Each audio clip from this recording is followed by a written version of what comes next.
Brandon the Cowboy back with you, previewing the GOP convention coming up next week as we speak to you now on the 12th of July. We will be out in Cleveland and watching Donald Trump. He says it's going to be a convention unlike any other. Yeah, I think he's got a great opportunity to talk to a lot of people he hasn't talked to before. He's now being filtered through the media lens, even though he goes directly through Twitter. And now for 4 nights, he has a chance to convince America that they should take a chance on him. There is no drama that we foresee there. Of course, Trump's the eventual nominee. He's the, the presumptive nominee, I guess is the right word. He says he will probably announce his vice president, if not before the convention, early on in the convention. Mike Pence, the governor of Indiana, Newt Gingrich, a couple of the names that are being bandied about. But you heard another one. Rick Santorum. And I think that might be an unusual choice because Santorum's always preached to Republicans, you talked a good game, but you have abandoned the working people of this country. He might be the kind of guy that could help you in Pennsylvania, Ohio, Michigan, all the old Midwest industrial states. He might be a unique choice. And he could be helpful to Trump because he doesn't do well with conservatives now. Exactly. He might be that bridge to say, don't worry, I know the guy, he's going to be good on these things. So that could be an unusual choice. For some reason, I don't think it's the guys we've all been discussing because for Trump, that just seems too obvious. It doesn't seem that long ago that Trump won California and became the presumptive nominee, but a lot of things have happened since then. The Hillary Clinton email situation with FBI Director James Comey basically saying, well, we're not going to indict her, but she is guilty of lying. And then we had this, the police shootings in Dallas and the Black Lives Matter movement that's continuing now and is going to be going into Cleveland. They're going to be at the convention, and I think they got to be careful. If they come into this convention and they start causing all kinds of street trouble, it's only going to accrue to Donald Trump's benefit because he's going to say, you see, there it is. And he's been real good. His speech that he gave the other day on this issue was well done, excellent in a real presidential type setting. So far, you notice how quiet he's been on everything. He's let the thing play out. And for Donald Trump, that's unusual, and I think it's positive. He's getting good advice. Somebody's finally telling him, put down the Twitter. What about Chris Christie? He gave a very measured speech the other day. Is he auditioning? They're all auditioning. They're all. He's doing what they always do. Hillary did it. She test drove Elizabeth Warren. She's test driving Thomas Perez, who's a laborist. She's test driving how they can do in the public scrutiny.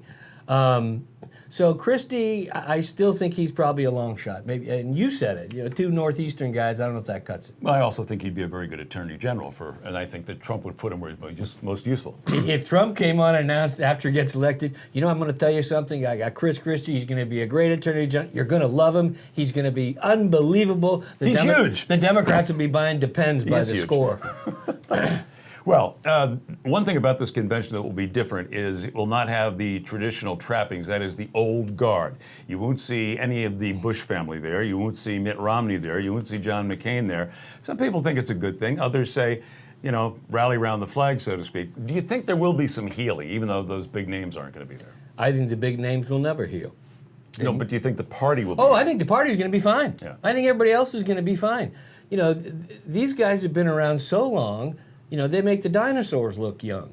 And so what? So what did the Bushies give us? Right. More taxes and a war that we lost. Or, we won the war, but we basically, we've lost the peace. And part of that's Obama's fault. But all these old line people, Bill Kristol, we have to take it away from Donald Trump. They're all just trying to protect him. George Will. Because guess what? If Donald Trump wins, they're done. He just repudiates all the things they've done over the decades. Yeah. I guess the other thing that's important to note, too, is that the people that Trump, if he is elected, would be working with in the leadership, McConnell and Ryan, have not gone against him. No, they're smart. They want to make sure that they protect their majority, and they want to make sure they don't upset people who say, well, if you're against Trump, then I'm going against your congressman or against your senator. These people that have said they're going to not go for Trump, like Mark Kirk of Illinois, I don't know why he thinks that that's somehow going to help him in the general. Right. I don't think there'll be a lot of ticket splitting. Nope. And some people like their congressman who could be one party or the other. But the other thing to watch at this convention is the wow factor Donald Trump is promising. He's saying there's going to be a lot of sports figures, some entertainment figures, and more entertainment than is evidence at the typical political convention, whereas maybe the keynote speech is the most interesting thing. Yeah, I mean, that used to be the highlight because everybody always said Barack Obama gave a keynote speech in 2004, and it propels him on. Bill Clinton gave one in 19 1988 that was so long that it was terrible, and he had to go. He was the first guy to go on Johnny Carson almost to apologize, or Arsenio Hall, or whoever it was, one of these late night hosts.